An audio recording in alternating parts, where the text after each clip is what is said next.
agama dan mengamalkan ini. Kepada Bapak Ustaz Abdul Rahman kami persilakan.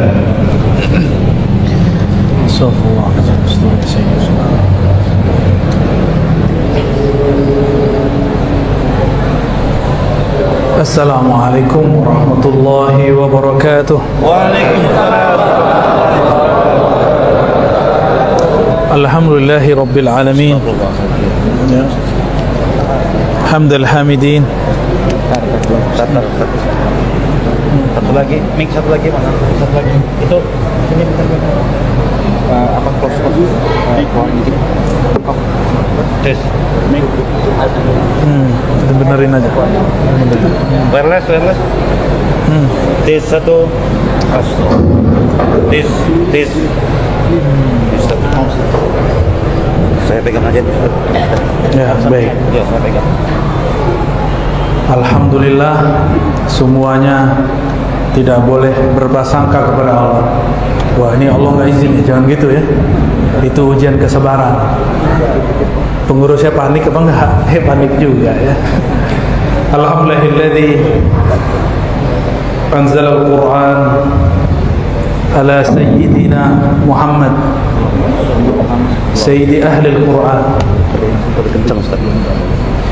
Walhamdulillahilladzi ja'alana min ummati sayyidina Muhammad. Sudah ini aja.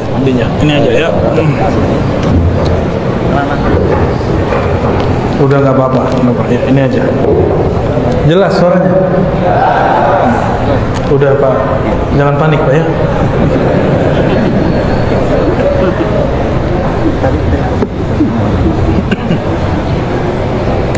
Asyhadu an la ilaha illallah wa asyhadu anna Muhammadan abduhu wa rasuluh. Allahumma salli ala sayyidina Muhammad. Allahumma salli ala sayyidina Ahmad. Allahumma salli ala sayyidina al-Mahdi wa ala alihi wa ashabihi wa li baitihi wa zurriyyatihi ajma'in. Amma ba'du. Para asatidz, para tuan guru, pengurus masjid, semoga dalam ridha Allah Subhanahu wa taala. Amin.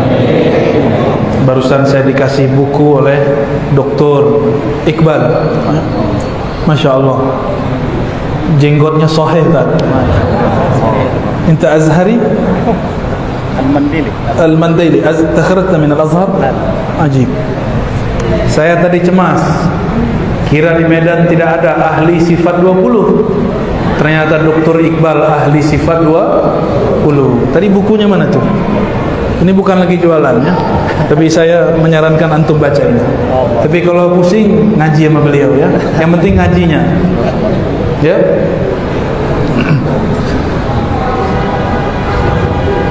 Tema kita apa? Mantapkan akidah aswaja. Ini salah baca jadi zain azwaja. Memantapkan akidah ahlus sunnati wal jamaah. Jadi sering kita ini difitnah. Apa fitnahnya?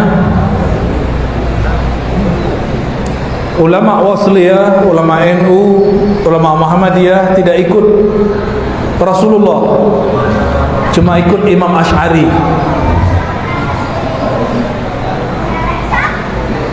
Bahkan ketika kita bermazhab Syafi'i, apa kata dia? Jika Imam Syafi'i berbeda dengan Nabi, kita ikut Nabi. Itulah perkataan paling konyol yang pernah saya dengar di beberapa tahun ini. Katanya alim, katanya doktor juga, katanya tamatan luar negeri juga. Tapi apa kata dia? Jika Imam Syafi'i berbeda dengan Nabi, kita ikut Nabi. Coba antum bayangkan, Imam Syafi'i beda sama Nabi, mungkin nggak? Hah? Mungkin nggak? Yang semangat dong. Mungkin nggak Imam Syafi'i beda Nabi? Mungkin. Imam Syafi'i itu menuliskan manhajnya dalam kitab Ar-Risalah.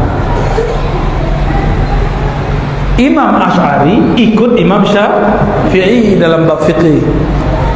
Karena beliau berguru kepada imam-imam yang bersambung silsilah ilmunya kepada murid-murid Imam Syafi'i.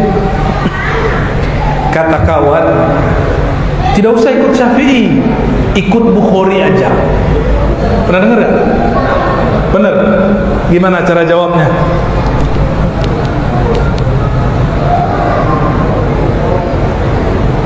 Imam Bukhari itu lahir tahun berapa? Imam Syafi'i wafat tahun berapa? Tanya aja sama dia. Kalau dia tidak tahu, bilang ke dia, uskut. Man kana yu'minu billahi wal yawmil akhir falyaqul khairan aw liyasmut. Kalau ente enggak punya data, diam. Jangan pakai logika-logika dangkal. Itu logika dangkal. Imam Syafi'i punya murid di Makkah, namanya Abdullah bin Zubair Al-Humaidi. Saya sering bahas ini, tapi nggak apal-apal juga kan. Barusan kan tes itu, apal apa tidak? Ya, katanya jamaah Al-Yutubiyah. Al-Yutubiyah. Iya, berarti belum sahih itu ya. Imam Syafi'i dulu punya asisten, khadamnya dia, namanya Abdullah bin Zubair Al-Humaidi. Siapa namanya? Abdullah bin Zubair Al-Humaidi. Lambat menit. Emang susah ngapal namanya, bener. Tapi ngapal duit mudah ya. Imam Humaidi ini kemana Imam Syafi'i berguru, dia khidmah bawakan kitab Imam Syafi'i. Maka gurunya Imam Syafi'i, gurunya dia. Tapi dalam fikih dia berguru ke Imam Syafi'i. Fabarakallahu alaihi. Allah memberkati hidupnya, ilmunya. Imam penyusun Sahih Bukhari, kitab paling sahih setelah Al-Quran. Hadis pertama dalam Sahih Bukhari, hadis innamal a'malu binniyat, diriwayatkan dari murid Imam Syafi'i ini. Karena berkah beliau berkhidmah kepada Imam Syafi'i. Apa kata Imam Bukhari? Wa bilai qala haddatsana Abdullah bin Zubair Al-Humaidi qala haddatsana Sufyan qala ila akhir sanad. Jadi beliau menyebutkan, aku mendengar guruku Sufyan, guruku Humaidi berkata. Humaidi berkata, guruku Sufyan bin Uyainah, gurunya Imam Syafi'i. Waktu dulu diajak Humaidi ini belajar ke Imam Sufyan bin Uyainah. Jadi ulama dulu nggak ada gengsi bawa murid kepada gurunya, supaya satu tingkatan dengan muridnya, nggak malu. Kalau sekarang kan gengsi. Saya punya kawan, dia juga guru sanad. Saya tanya, kamu dapat sanad dari mana? Oh, dari Syanu. Boleh saya tanya di mana dia? Oh, nggak bisa. Itu anak-anak jadi ustad, ya. Jadi ustad tapi childish, mau jadi pengguru sanad tapi nggak mau berbagi, maka sanadnya segitu-gitu aja. Tapi kalau kita bilang, oh di sana, nanti Allah bukakan lagi sanad yang baru. Oh di sana, nanti dibukakan lagi sanad yang baru. Ya, jadi jangan pelit. Ini punya sanad kok pelit, belum tentu masuk surga juga ya. Jadi Imam Bukhari, pengarang Sahih Al-Bukhari, itu murid dari muridnya Imam Syafi'i. Gimana? Jadi masih ikut Imam Syafi'i nggak? Yakin? Siapa nama guru Imam Bukhari? Abdullah bin Zubair Al-Humaidi. Siapa nama gurunya? Syafi'i. Oke, dapat? Apa enggak? Insyaallah. Insyaallah. Begitu juga Imam Muslim datang ke Mekah cari murid Imam Malik, ketemu, dan itu menjadi hadis pertama, dalam hadisul iman, hadis tentang dialog Sayyidina Jibril dengan Sayyidina Muhammad sallallahu alaihi wasallam. Jika Imam Bukhari awal hadisnya, awal gurunya orang Mekah, murid Imam Syafi'i, maka Imam Muslim mencari murid Imam Malik. Jadi mereka ini berguru, mereka ini bermazhab. Imam Asy'ari juga berguru. Kata orang, kau ini mazhab Syafi'i, tapi tidak ikut akidah Imam Syafi'i. Saya mau tanya, ada nggak kitab akidah Imam Syafi'i? Hah? Ada? Ada apa enggak? Nggak ada. Yang ada kalam beliau diriwayatkan tentang akidah ketika beliau dulu berdebat dengan ahli kalam. Cuma oleh kawan diterjemahkan dengan terjemahan sesuai hawa nafsu dia. Imam Syafi'i dulu pernah berkalam, hukmi fi ahli kalam ayyudrabu bil jarid. Ini panjang kalamnya, diriwayatkan oleh Imam Al-Baihaqi. Hukumku terhadap ahli kalam ini kelompok namanya Qadariyah. Apa nama kelompoknya? Tidak meyakini ada takdir. Apa nama kelompoknya? Bukan Qadiriyah ya. Qadiriyah nama thariqat sufi. Jangan salah nama. Imam Syafi'i berdebat dengan tokoh namanya Hafaz Al-Fard. Siapa namanya? Tuh, nama lagi tuh, pusing gak? Selamat pusing. Hafaz Al-Fard. Hafaz Al-Fard ini tidak percaya takdir Allah. Tidak percaya kepada takdir, berarti rukun imannya kurang lengkap, tidak sampai 6. Berkatalah Imam Syafi'i, hukumku, pandanganku terhadap Hafaz Al-Fard ahli kalam Qadariyah, dia boleh dipukul dengan pelepah kurma lalu diseret di kampung. Tapi oleh kawan, karena saya ini lama ngaji hadis, bingung mau serang dari mana. Serangnya lewat S1 saya. Saya punya S1 3, tapi yang selesai 2. 1 Darus Sunnah, khusus ngaji hadis. Jadi lisan saya dari situ. Ngaji kitab Sahih Bukhari, Muslim, Abu Daud, Tirmizi, Nasai, Ibnu Majah. Mau serang Sahih Bukhari, Muslim di tangan. Wah, serang pakai apa lagi nih? Oh, doktor filsafat. Maka dia ganti terjemahan kalam itu. Inilah hawa nafsu mereka. Apa kata mereka? Hukmi fi ahli kalam diterjemahkan, hukumku terhadap orang berfilsafat. Ini orang menerjemah sesuai hawa nafsunya. Ini bahaya ini. Tapi umat karena nggak ngerti ilmu kalam, nggak ngerti bahasa Arab, men iya aja. Maka adalah anak SMA, SMK kirim ke saya lewat sosial media kita tulisan mengenai Imam Syafi'i ingin memukul ahli kalam, diterjemahkan lulusan filsafat. Dr. Ar-Razi, doktor filsafat. Ya, kayak ngerti alam gaib aja ya. Saya S1 betul, akidah wa falsafah. Tapi di situ juga belajar tasawuf. Satu lagi hadis. Satu lagi dirasa Islamiyah dengan ulama Damaskus. Tapi yang selesai 2 itu. Yang S2 saya bukan filsafat, pemikiran Islam. S3 juga pemikiran Islam, bukan filsafat. Jadi yang nuduh saya doktor filsafat itu keliru, itu tuhmah, buhtanun azim. Bingung mau nyerang pakai hadis. Saya 15 tahun tinggal di ma'had khusus hadis. Oh, nggak puas juga dia serang guru saya. Dia jelek-jelekkan ma'had saya. Apa katanya? Guru kamu sesat. Pesantren kamu pesantren kuno. Ya salah. Dan mereka sudah kasih nama saya dengan nama Ad-Dajjal. Ar-Razi Ad-Dajjal. Tapi saya sakit hati enggak? Enggak. Malah senyum. Saya enggak sakit hati. Saya senyum. Ya salam. Ya Allah, mereka ini korban, ditipu oleh ustaz-ustaznya. Udah jelas kalimatnya ahlul kalam. Ahli kalam itu qadariyah, bukan ahli filsafat. Kasihan umat ditipu. Ya? Mau ditipu? Ya, makanya kursus sama Dr. Thohir bahasa Arab ya.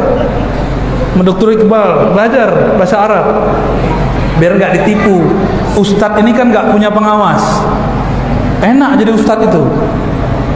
Kalau DPR ada pengawasnya, KPK. Kalau presiden, gubernur, wali kota, bupati ada pengawasnya, DPR. Ustadz siapa yang ngawasi? Gak ada. Allah, kalau dia bertuhan kepada Allah, kalau dia bertuhan ke fulus. Kalau dia bertuhan ke jamaah, maka apa kata jamaah itu kata dia. Inilah fenomena ustadz takut jamaah, bukan ustadz takut istri, bukan. Kalau yang takut istri samping saya, depan saya juga, kiri saya juga. Allahumma sholli ala sayyidina Muhammad. Kalau ada imam berkalam, tidak boleh asar terjemah. Nerjemahnya ada ilmunya. Imam Syafi'i itu wafat 204. Beliau berbicara begitu waktu di Baghdad, sebelum ke Mesir, berarti sebelum tahun 200. Di saat itu di Baghdad sedang ramai akidah Qadariyah dan Mu'tazilah. Tuh, ramai. Imam Syafi'i waktu meninggalkan Baghdad, beliau punya sir. Dalam hatinya ada masuk ilham. Ini berbahaya. Maka beliau mengatakan, tidak aku tinggalkan di Baghdad orang yang paling bertakwa melebihi Ahmad bin Hanbal, Imam Hanbali. Sampai beliau dulu belum ada kota Kairo ya, masih disebut Mesir. Sampai di Mesir, Imam Syafi'i kemudian bermimpi bertemu Rasulullah SAW. Ini diriwayatkan dalam kitab Imam Ibn Asakir, riwayat yang muttasil dan sahih. Diulang kembali oleh Imam Subki. Apa kata Imam Syafi'i? Beliau tulis surat kepada Imam Ahmad. Wahai Abu Abdullah Ahmad bin Hanbal, Imam Hanbali, terimalah salam dari Rasulullah sallallahu alaihi wasallam. Rasulullah berpesan kepadaku, sampaikan kepada engkau hai Ahmad, isbir ala fitnatil Quran. Hati-hatilah terhadap isu kelompok Qadariyah Mu'tazilah mengenai Al-Quran disebut makhluk, takdir ditolak, semua itu. Imam Syafi'i wafat tahun 204, surat sampai kepada Imam Ahmad tahun 218 Hijriah. Al-Ma'mun berganti akidah dari Ahlussunnah ke Syiah, lalu menjadi Qadariyah Mu'tazilah. Maka dia penjarakan Imam Ahmad bin Hanbal karena tidak mau mengikuti akidah Mu'tazilah. Maka ini teguran buat doktor-doktor di kampus, jangan sok-sokan lah. Kalau nggak mengerti Mu'tazilah, nggak pernah baca kitabnya, jangan bilang Mu'tazilah ini ahli akal, belum tentu. Saya khatam baca kitab Syarah Ushul Khamsah karya Mu'tazilah, dan saya ajarkan dulu di waktu S1. Di situ kita kritik, ternyata mereka bukanlah benar-benar memanfaatkan akalnya. Itu cuma penafsiran aja. Mu'tazilah baru muncul filsafat. Jadi kelompok filsafat baru muncul setelah Imam Syafi'i.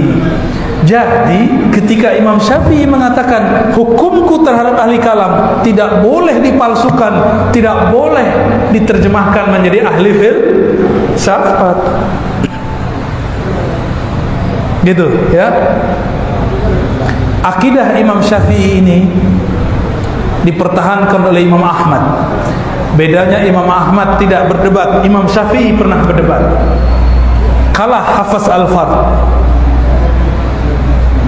Lalu Imam Ahmad punya murid dan punya kawan.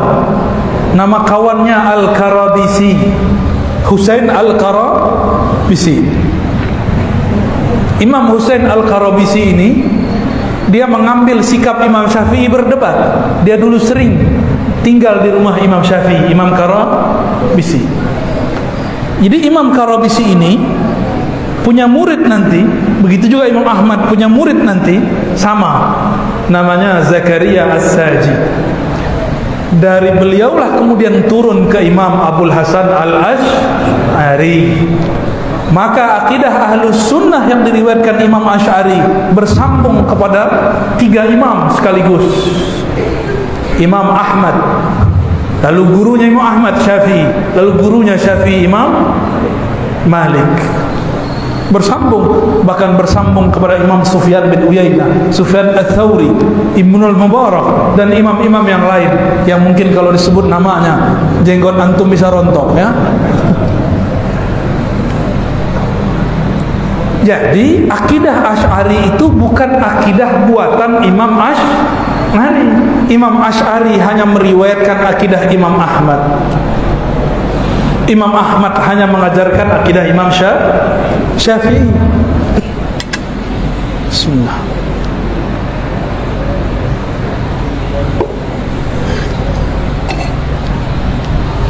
Gimana? Masih ragu berakidah Asy'ariyah? Di sini sudah ada pengajian sifat 20 belum, Ustaz? Pak. Sudah. Siapa? Dr. Iqbal ini benar? Alhamdulillah. Semoga tambah rame, ya. Tugas saya kan manas-manasin pakai tabligh akbar, ya. Habis itu antum yang panasin sendiri.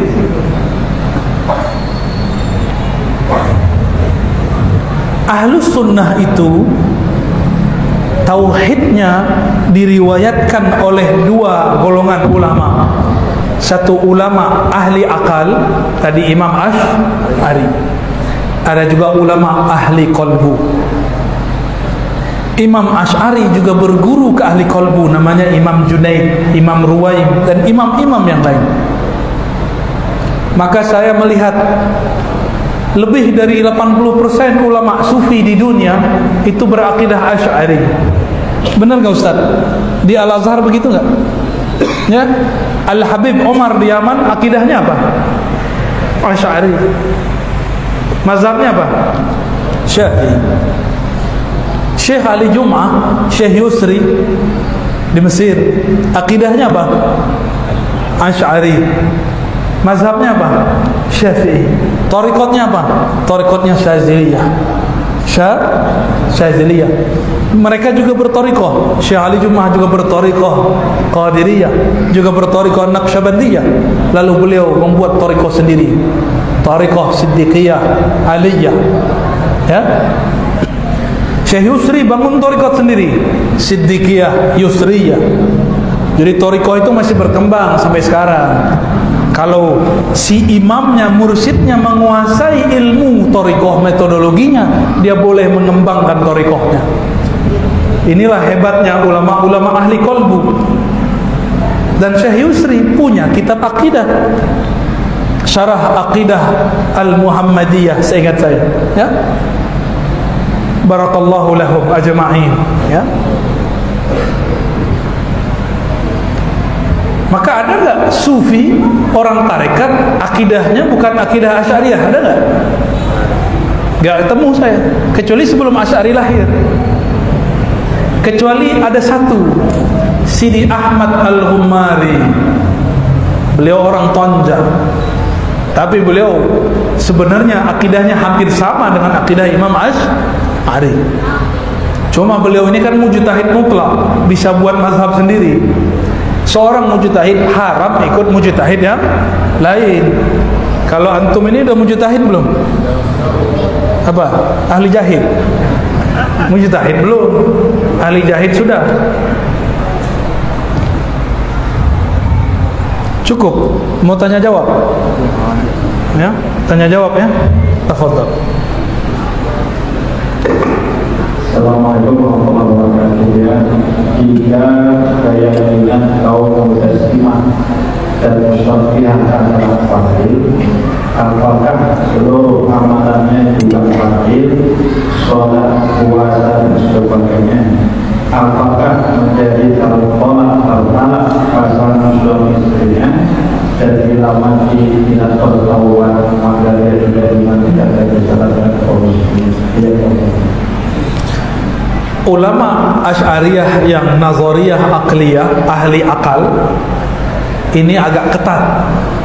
Siapa yang membendakan, menjisimkan Allah, maka dia kufur, tapi bukan murtad. Kufur nikmat akal. Inilah mauqif para ulama kita. Bahkan Imam Sufi seperti Abuya Sayyid Muhammad Alawi Al-Maliki menggunakan itu dalam kitabnya Fahmun Nusus. Siapa yang membayangkan Allah itu dengan sifat-sifat benda, berada di suatu tempat, berpindah-pindah, maka dia telah menyembah berhala. Begitu perkataan Abu Said Muhammad Alawi Al-Maliki. Itu beliau udah marah itu ya. Dulu masih mau mencari titik temu dengan kelompok yang tadi itu, tapi lama-lama beliau sudah tidak tahan karena dianggap tauhid oleh kelompok yang tadi antum sebut itu. Lalu saya gimana? Saya dalam bab akliyah ikut beliau, tapi bab secara rohani saya dapat satu hadis dalam Sahih Muslim. Di Sahih Muslim, Allah Subhanahu wa taala pada hari kiamat jaa ila qaumin, datang kepada suatu kaum bi suratil lati la ya'rifunaha, dengan surah, dengan tajalli, manifestasi yang mereka tidak pernah lihat, yang mereka tidak kenal. Lalu Allah yang tadi menjelma itu mengatakan, ana rabbukum, aku Rabb kalian. Apa kata kelompok ini? Kamu bukan Tuhan kami. Lasta bi rabbina, kamu bukan Tuhan kami. Lalu datang Allah bi suratil lati ya'rifunaha. Allah datang dengan formulasi bentuk yang mereka kenal. Ini namanya tajalli. Allah memantulkan sifatnya. Karena Allah tidak bersurah, tidak berbentuk. Allah Maha Suci dari berbentuk. Berarti ada hadis, cuma dari jarak antara dia menunggu Allah datang pertama dengan Allah datang kedua, itu jaraknya ribuan tahun. Mereka tertahan di padang mahsyar.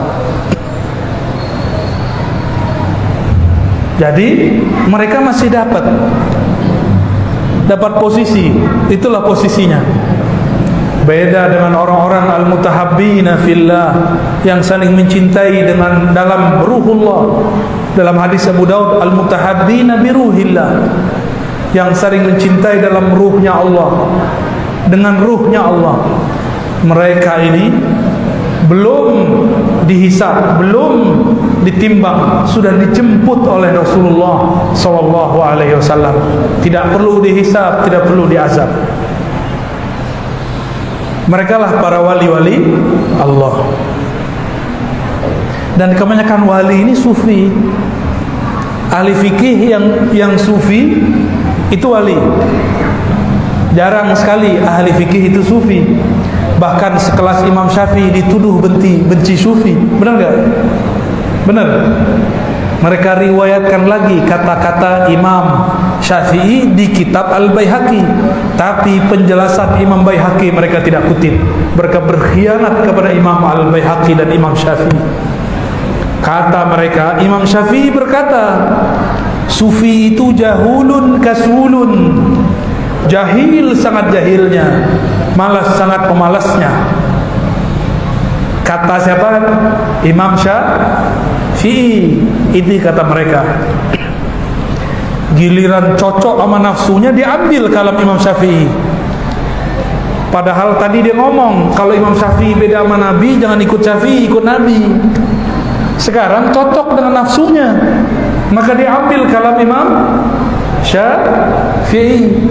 Dia lupakan ada kitab Diwanus Syafi'i, bahwa Imam Syafi'i mengatakan jadilah kamu faqihan sufian, faqih yang sufi.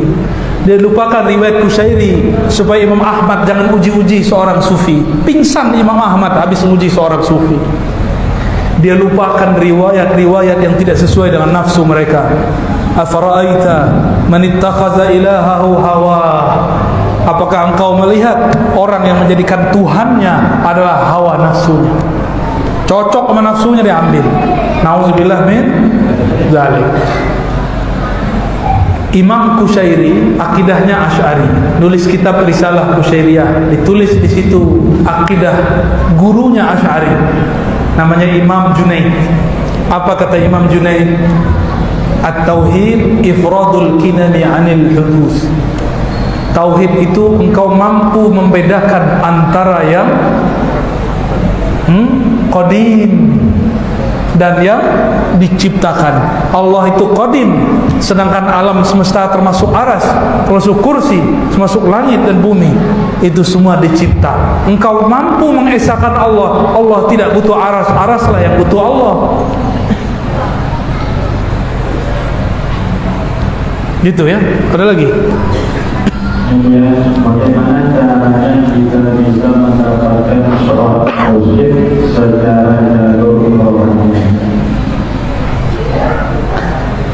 Mendapatkan mursyid rohani, ruh itu adalah kiblatnya kolbu. Kebanyakan mursyid melatih kolbu dan nafsiyah. Jadi ada mursyid itu ada 5 mursyid. Guru, mursyid jasadiyah, guru jasad, guru silat, guru fitness, itu guru jasad tuh. Guru baris berbaris, guru apa? Mursyid jasad. Ada mursyid akal. Nah ini nih, para dakatir ini, dokter ini mursyid akal. Akal itu dia butuh dalil. Mana dalilnya? Mereka ini jago dalil ini. Itu udah pindah-pindah ke jenggotnya dalilnya itu. Ya?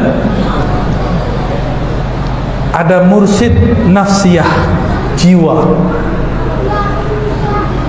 Ada mursyid nafsiyah. Nafsiyah ini biasanya dia ahli mengolah jiwa. Ini terbagi 2. Ada yang kebatinan, ada yang keislaman. Kalau kebatinan nanti jadi prana aura. Tahu? Itu silat-silat kebatinan. Baca prana orang ya. Gak usah tembak-tembak lah orang lagi dengan prana kita, terpana ya. Terus ada versi keislaman.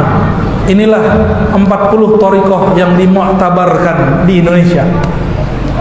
Nafsiyah ini dia juga punya titik-titik rohani dan warna-warna latifah. Mirip dengan prana tapi berbeda. Ya. Tapi itu baru sampai di nafsiyah, jiwa. Maka kalau ada orang zikir pakai nafsiyahnya, belum tentu nafsiyahnya tunduk. Maka jangan heran kalau ngeliat mursyid suka marah-marah, ya. Jangan heran ngeliat orang-orang tarekat ngamuk-ngamuk di jalan. Itu karena apa? Karena nafsiyah dia belum terlatih. Pernah ketemu nggak doktor psikolog, doktor di kampus, doktor akidah, doktor filsafat, tapi galau? Pernah ketemu nggak? Stres? Pernah ketemu nggak? Dia dokter akal, memahami apa aja pakai akal, dia stres lah. Corona nggak bisa dipahami dengan akal, ya. Harus pakai kolbu, biar hilang bebannya. Kalau pakai akal panik, ya, panik nggak? Panik. Ada mursyid qalbiyah. Ini mursyid tadi dia sudah berhasil mengalahkan jiwanya dengan puasa, dengan zikir, dengan suluk, dengan khalwat. Tidak semua orang suluk berhasil. Makanya mursyid-mursyid ini kalau hobinya talqin, yang ditalkinnya pejabat jadi bahan cerita. Saya habis talkin gubernur, saya habis talkin doktor, saya habis talkin. Emang itu apa ngomong gitu?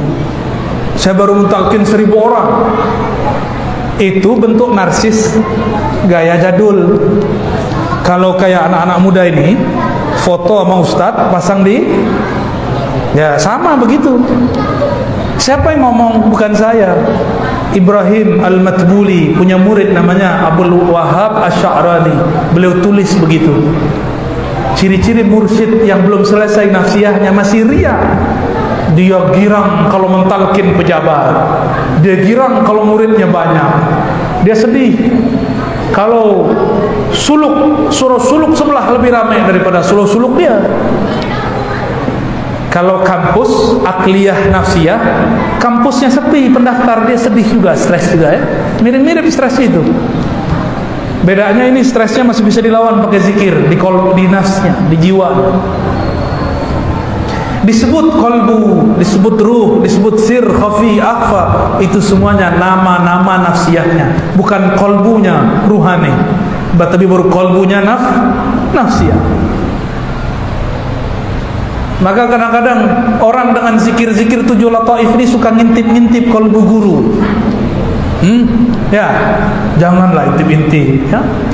Kalau itu cahayanya lebih terang dari cahaya antum, sama seperti melihat matahari, silau buta matanya. Kalau kita ini berniat jadi murid, jangan intip-intip lah mursyid. Ya, kecuali Allah kasih unjuk, Allah perlihatkan mukasyafah, itu lain. Ini ciri-ciri mukasyafah dari Allah. Allah yang bukakan tanpa diminta. Ciri-ciri mukasyafah nafsiyah berasal dari waswas syaitaniah. Kita lihat-lihat, lihat satu-satu, sudahlah. Mau sampai kapan antum begitu? Ya, banyak yang begitu. Saya kemana-mana jalan Pak, dicoba-coba sama orang, coba dilirik-lirik. Sudahlah, cukup husnuzon kepada orang. Ya, husnuzon kepada orang. Kalau kita husnuzon, nurnya pindah kepada kita, nurnya mengalir kepada kita. Oke? Sama itu yang pakai prana-prana, aura-aura, sama itu. Tapi kalau mursyid qalbiyah, dia sudah sampai pada maqam ihsan yang nomor 2. Fa in lam takun tarah fa innahu yarah. Jika engkau tidak merasa memandang Allah, maka yakinilah Allah sedang memandangmu, menatapmu. Itu orang sudah jadi wali Allah. Jadi siapa yang berhak jadi mursyid, minimal dia masuk ke alam qalbiyah.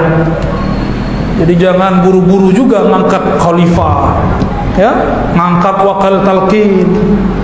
Sampai dulu dia ke makom qalbiyahnya, dia merasa dipandang oleh Allah, bukan merasa dipandang murid. Ini antum mandang saya, siapa yang gerakin? Allah. Maka saat itu Allah mandang saya. Namanya pandang wajhur rububiyah. Jika Allah langsung memandang tanpa lewat makhluknya, disebut wajhul uluhiyah, memandang dengan ahad zatnya. Oh, itu panjang lagi ceritanya itu ya. Cukuplah. Yang satu lagi masalah sholat. Mengapa sholat kita, ibadah kita tidak terasa nikmat, padahal dalam sholat itu hakikatnya kita menghadap bertemu dengan Allah. Sholat kok nggak nikmat? Lagi makan apa? Kalau di Medan yang paling enak apa? Iga. Apa? Bika Ambon. Apa lagi? Orang Medan kok makan Bika Ambon? Gimana ceritanya? Tapi kalau teman-teman saya ini yang paling enak katanya duren. Cuma sayangnya durennya lagi nggak musim. Alhamdulillah dapat juga, mabok juga tadi ya. Lagi makan durian, yang diingat kata dokter, hati-hati, tar perutmu GERD, perutmu nanti asam lambung. Jadi mau makan mikir-mikir. Jadi nikmat gak? Makan tuh jangan dengan perasaan, makan tuh pakai lidah, minta izin kepada Allah. Bismillah ya Allah, izinkan aku makan. Nikmati itu makanan, nikmat tuh makanan. Orang berumah tangga yang tidak menikmati berumah tangga, berarti yang dia pandang itu bukan bininya, bukan lakinya. Mungkin yang terbayang bagi dia muka orang lain. Dia sentuh tapi yang terbayang orang lain. Nggak bahagia. Hadirkan kekasih kita, jasadnya dan ruhnya. Lagi sholat. Sholat ini tubuh kepada Ka'bah, mata ke tempat sujud, kalbu ke nama Allah dan sifat Allah, ruh kepada ilah zatullah, zatnya Allah subhanahu wa ta'ala. Tahu nggak ruhnya di mana? Nggak tahu, apalagi tentang Allah. Maka Ibnu Al-Izz ya? Imam Al-Izz Abdissalam mengatakan, Abu Bakar As-Siddiq berkalam, al-ajzu anil idrak. Ma'rifat itu ketika engkau mengaku hanya Allah lah yang tahu tentang dirinya. Aku adalah hamba paling bodoh. Aku cuma mampu menyebut namanya, itu pun dia yang membacakannya. Aku hanya mampu sujud, itu pun dia yang menggerakkannya.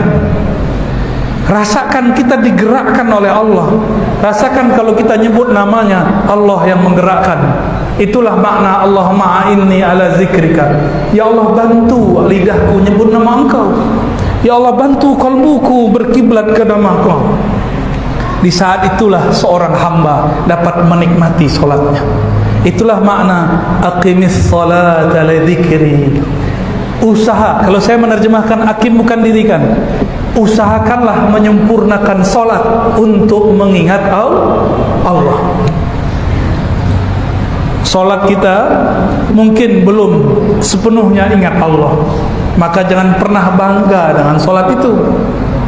Itulah rahasianya kenapa habis assalamualaikum kita baca istighfar. Astaghfirullah ya Allah, solatku tidak khusyuk. Astaghfirullah ya Allah, tadi ketika sujud aku tidak ingat kepada Engkau. Kalau imam baca ayat, suaranya merdu terasa olehnya, terus dia mengatakan, saya mau merdukan supaya yang di belakang keasikan.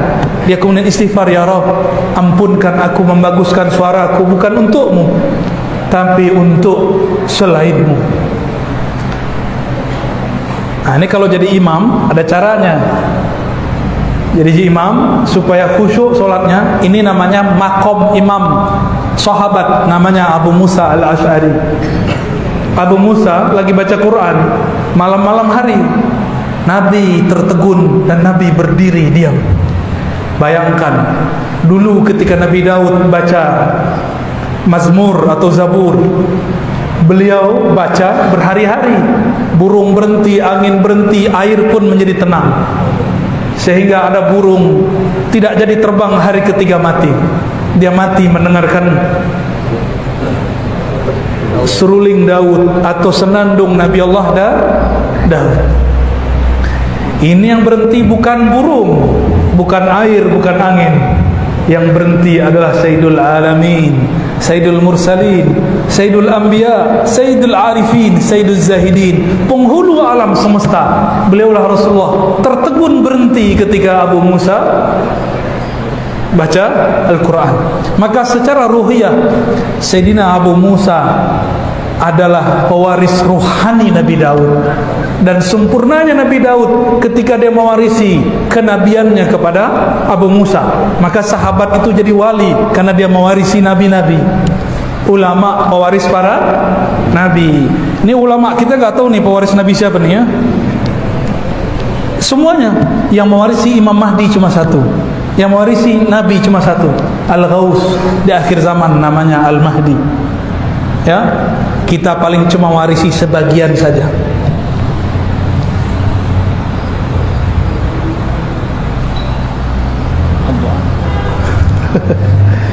Cukup ya.